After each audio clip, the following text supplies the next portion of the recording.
నమస్తే. ఇన్నాళ్ళు నన్ను సపోర్ట్ చేస్తూ, ఎంకరేజ్ చేస్తూ మీ ప్రేమని నాకు అందిస్తున్న ప్రతి ఒక్కరికి కృతజ్ఞతలు. అలాగే ఈ వీడియో కూడా ఖచ్చితంగా మీకు ఉపయోగపడుతుంది. లైక్, షేర్ అండ్ సబ్స్క్రైబ్ చేసి మీ సపోర్ట్‌ని నాకు అందించండి. అలాగే ఈ వీడియో పట్ల మీకున్న అభిప్రాయాన్ని కామెంట్ సెక్షన్‌లో కామెంట్ చేసి తెలియజేయండి. ఇప్పుడు వీడియోని చూద్దాం. ఓం శ్రీ గణేశాయ నమః. ఓం శ్రీ విష్ణురూపాయ నమఃశివాయ. నమస్కారం అండి. 2024 ఆగస్టు మాసంలో ద్వాదశ రాశి వాళ్ళ మాస ఫలితాలు ఎలా ఉన్నాయో తెలుసుకుందాం. దానికన్నా ముందు ఎవరైతే ఈ వీడియోని చూస్తున్నారో లైక్ చేయండి, షేర్ చేయండి, సబ్స్క్రైబ్ చేసుకోండి.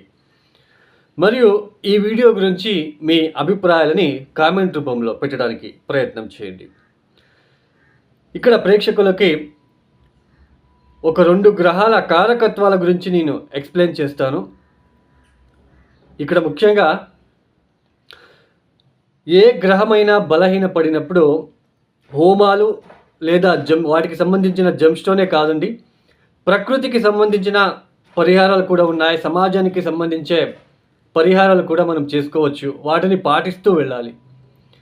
మనం ఓన్లీ దేవుడికి మొక్కుకోవడము లేదా హోమాలు జరిపించుకోవడము లేదా జమ్స్టోన్ పెట్టుకోవడము ఇది పక్కన పెట్టేసి మనకి కొన్ని ప్రకృతి పరంగా మరియు సామాజిక పరంగా కూడా పరిహారాలు మనము ఎలా చేసుకోవచ్చు అని ఒక 2 మినిట్స్లో మీకు చెప్పేస్తాను. ఇక్కడ చూడండి, గ్రహ కారకత్వాలలో మనం ఏ గ్రహ కారకత్వాలకు ఇబ్బంది పెట్టినా ఆ గ్రహం బలహీనపడుతూ వెళ్తుంది. ఇది బాగా గుర్తుపెట్టుకోండి.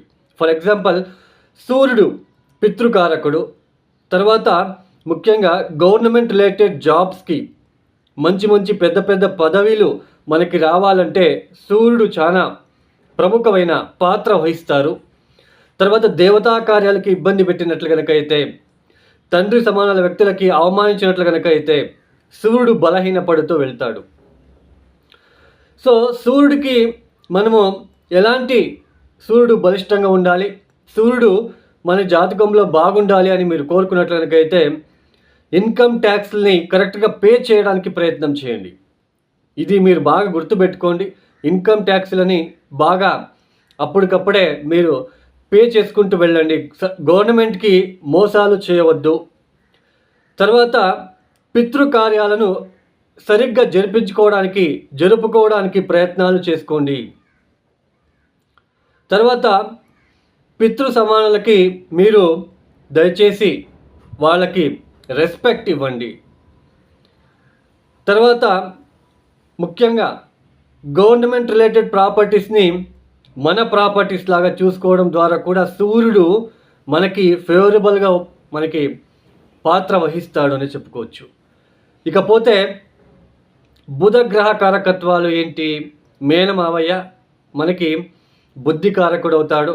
తర్వాత ఇక్కడ ముఖ్యంగా మ్యాథమెటిక్స్కి చాలా ఇంపార్టెంట్ అయిన గ్రహము. తర్వాత తెలివితేటలకి చాలా ఇంపార్టెంట్ అయిన గ్రహము. గ్రీన్ కలర్కి ఆయన ప్రముఖమైన పాత్ర వహిస్తారండి. తర్వాత ముఖ్యంగా జ్యోతిష్యులకి, చార్టెడ్ అకౌంట్కి ఈ యొక్క బుధుడు చాలా ముఖ్యమైన పాత్ర వహిస్తారు. ఇక్కడ ముఖ్యంగా బుధుడు, మనము చిన్నపిల్లలు పుట్టినప్పుడు మాటలు సరిగ్గా రాకపోతే బుధుడి ఒక లోపం అనేది ఖచ్చితంగా ఉంటుంది జాతకంలో. ఇక్కడ బుధుడికి మనము ప్రకృతి పరంగా ఎలాంటి పరిహారాలు చేసుకోవచ్చు అంటే, బుధుడు ఎందుకు బలహీనపడతాడు? చార్టెడ్ అకౌంట్గా ఉండి ఎక్కువ డబ్బుల కోసము అక్కడ మోసాలు చేయడం ద్వారా, జ్యోతిష్యులు అబద్ధాలు చెప్పి వచ్చిన క్లయింట్లతో ఎక్కువ డబ్బులు తీసుకోవడము లేదా లేనిపోని చెప్పి భయపెట్టడం లాంటివి చేసినట్లు కనుకైతే, మేనమావయ్యకి ఇబ్బందులు పెట్టినట్లు కనుకైతే, మేనమావయ్యకి మోసాలు చేసినట్లు కనుకైతే, తృతీయ లింగులని అవమానించినట్లు కనుకైతే బుధుడు బలహీనపడతాడు. సో బుధుడు మన జాతకంలో బాగుండాలి, ఇబ్బంది రాకుండా బుధుడిని ఎలా మనము ఫేవరబుల్గా చేసుకోవచ్చు అంటే, మొక్కలని నాటండి, చెట్లని నాటండి. ఎన్ని చెట్లు మీరు నాటి పోషిస్తారో అంత మీకు బుధుడి యొక్క నెగిటివ్ తగ్గిపోతూ ఉంటుంది. తృతీయ లింగులని అవమానించకుండా మీకు తగిన సహాయం చేయకపోయినా పర్లేదు, వాళ్ళని అవమానించకండి, చిన్న చూపు చూడకండి. అప్పుడు మీకు బుధుడు చాలా బలిష్టంగా మీకు అవుతాడు. తర్వాత ముఖ్యంగా జ్యోతిషులు కూడా ఒకరికి సహాయమని, అంటే వాళ్ళ ఏదో కష్టమని వచ్చినప్పుడు వాళ్ళకి తగిన కరెక్ట్ రెమెడీస్ చేసుకునేలాగా మీరు వాళ్ళకి నచ్చచెప్పి వాళ్ళని పంపించే ప్రయత్నాలు చేసుకోండి. చంద్రుడు మన జాతకంలో బలహీనంగా ఎందుకు అవుతాడు? వేరే వాళ్ళ కుటుంబాల మధ్య తగాదాలు పెట్టినట్లు కనుకైతే, తల్లికి సంబంధించిన విషయంలో మనకి నెగిటివ్గా నడుచుకున్నట్లు కనుకైతే ఖచ్చితంగా చంద్రుడు బలహీనపడతాడు. సో చంద్రుడికి ఎలాంటి ప్రకృతిపరమైన రెమెడీస్ చేసుకోవచ్చు? నీళ్ళని సేవ్ చేయండి. ఎవరైనా తాగడానికి నీళ్ళు అడిగితే గ్లాసు నిండా ఇవ్వండి, హాఫ్ గ్లాస్ ఇవ్వకండి. పక్షులకి నీళ్ళని అందించే ప్రయత్నాలు చేసుకోండి. ప్రాణులకు, ఇతర జీవులకు నీళ్ళని అందించడానికి ప్రయత్నం చేయండి. తర్వాత నీటిలో మోసాలు చేయకండి. పాలకు సంబంధించిన విషయంలో, నీటికి సంబంధించిన విషయంలో మోసాలు చేయకండి. ఇలా అండి, జస్ట్ మీకు అర్థం అవ్వాలని మీకు చెప్పాను. ఇకపోతే 2024 ఆగస్ట్ మాసంలో ఏ గ్రహాలు ఏ రాశిలో సంచారం చేస్తున్నారో వాటి వలన ద్వాదశ రాశి వాళ్ళకి ఎలాంటి ఫలితాలు రాబోతున్నాయో తెలుసుకుందాం. ముఖ్యంగా రాహు మీనరాశిలో సంచారం, కేతు కన్యా రాశిలో సంచారం, శని భగవాన్ వక్రించి కుంభరాశిలో సంచారం, గురువు గారు వృషభంలో సంచారం, కుజుడు ఈ మాసంలో 1వ తేదీ నుంచి 25వ తేదీ వరకు వృషభంలో, తదుపరి మిథున రాశిలో సంచారం, సూర్యుడు ఆగస్టు 16వ తేదీ వరకు కర్కాటక రాశిలో సంచారం, తదుపరి సింహ రాశిలో సంచారం, 25వ తేదీ వరకు సింహరాశిలో సంచారం, తదుపరి కన్యా రాశిలో సంచారం. బుధుడు ఈ మాసంలో ఆగస్టు 5వ తేదీ నుంచి 26వ తేదీ వరకు సింహరాశిలో వక్రించి సంచారం చేయబోతున్నారు. తదుపరి నేర మార్గంలో సంచారాన్ని చేస్తారు. ఇక ఈ గ్రహ సంచారం రీత్యా ద్వాదశ రాశుల వాళ్ళకి ఒకటిగా మనం చూసుకుంటూ వెళ్తాం. వృశ్చిక రాశి.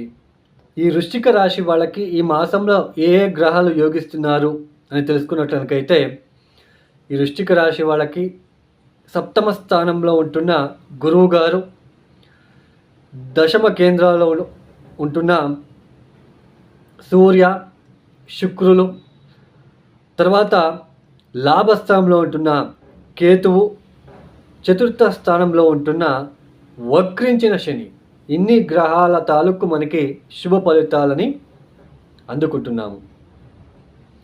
ఇక్కడ ముఖ్యంగా వృశ్చిక రాశి వాళ్ళకి సైట్ కొనుగోలు చేయాలి, ఇంటికి సంబంధించిన విషయంలో మార్పిడి చేసుకోవాలి, ఇలాంటి ఆలోచనలు ఉన్న వాళ్ళకి ఇది సరైన సమయం అని చెప్పుకోవచ్చు. అవి సఫలీకృతమవుతాయని చెప్పుకోవచ్చు. ఉద్యోగంలో అభివృద్ధి, తీర్థక్షేత్రాల దర్శనాలు చేసుకోవడం లాంటిది, దూర ప్రయాణాలు చేయవలసిన ప్రమేయం లాంటిది. తర్వాత ఇక్కడ ముఖ్యంగా 7వ స్థానంలో ఉంటున్న గురువు వలన వైవాహిక జీవితంలో ఉన్న ఇబ్బందులు కాస్త తగ్గి ప్రశాంతత, అనుకూలత ఏర్పడడానికి అవకాశాలు. తర్వాత ముఖ్యంగా ఇక్కడ పెళ్ళి కాని వాళ్ళకి పెళ్ళయ్యే సూచనలు, మంచి భోజనాలు చేయడానికి అవకాశాలు, మీకంటూ సంఘంలో ఒక మంచి గుర్తింపు రావడానికి అవకాశాలు, కొత్త వ్యక్తులతో పరిచయాలు, వాళ్ళ వల్ల మంచి ఫలితాలు, ఇలా మంచి హ్యాపీగా సంతోషకరమైన కాలాన్ని గడపడానికి అవకాశాలు ఉంటాయి. ఇలా ఎన్ని ఉన్నప్పటికీ పంచమంలో రాహు ఉన్నాడు. అత్యాశకి పోకుండా, ఆలోచన విధానాన్ని నెగిటివ్గా మార్చుకోకుండా మనము ముందుకు సాగినట్లు కనుకైతే చాలా బాగుంటుంది. సంతానపరమైన ఎన్ని ఇబ్బందులు ఉన్నప్పటికీ 7వ స్థానంలో ఉంటున్న గురువు వలన వాటి నుంచి, అంటే సంతానం విషయంలో కాస్త అభివృద్ధి రావడానికి అవకాశాలు ఉంటాయి. ముఖ్యంగా గవర్నమెంట్ రిలేటెడ్ జాబ్స్కి ఎవరైనా వెయిట్ చేస్తున్నట్లయితే ఈ మాసంలో 3వ వారం నుంచి మీకు లాభదాయకంగా ఉంటుంది. ప్రతి పని కూడా మంచిగా ఉంటుంది. అయితే మానసిక ప్రశాంతత లోపించుకోకుండా చూసుకోవాలి. మానసిక ప్రశాంతత తగ్గించుకోకుండా మనము ముందుకు సాగే ప్రయత్నం చేయాలి. అయితే ఆగస్టు 26వ తేదీ తర్వాత అష్టమానికి వెళ్తున్నాడు కుజుడు. అష్టమ కుజ దోషం కూడా మనకి రాబోతున్నది.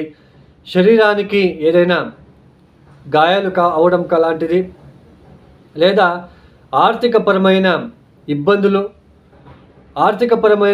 ఎందుకు వస్తాయి అని చూసుకోవడానికైతే ఇల్లు కొనుగోలు, ఇల్లు మార్పిడి కోసం మనం ఎక్కువ ఖర్చు చేయవలసిన ప్రమేయము, తీర్థక్షేత్రాల దర్శనాలు, వీటికి డబ్బులు ఎక్కువ ఖర్చు అయ్యి కాస్త ఆర్థికపరమైన ఇబ్బందులు కూడా రావడానికి ఇక్కడ అవకాశాలు ఉంటాయి.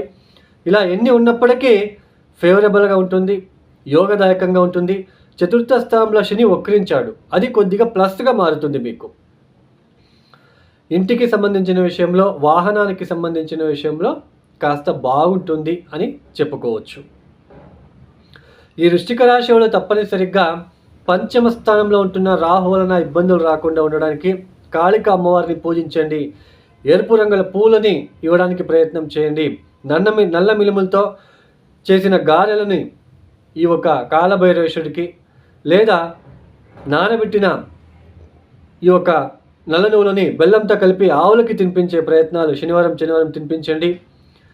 ప్రతిరోజు ఆంజనేయ స్వామి వారి దర్శనము, హనుమాన్ చాలీసా పఠించుకోవడము, నల్ల నువ్వుల దీపాన్ని పెట్టడము, తర్వాత సుబ్రహ్మణ్య ఆలయ దర్శనము, అష్టమ కుజ గ్రహ దోష నిమిత్తం కాస్త ఈ ఒక ఎవరికైనా రక్తం కావాలనుకున్నట్లయితే రక్తదానాలు చేసుకోవడానికి ప్రయత్నం చేయండి.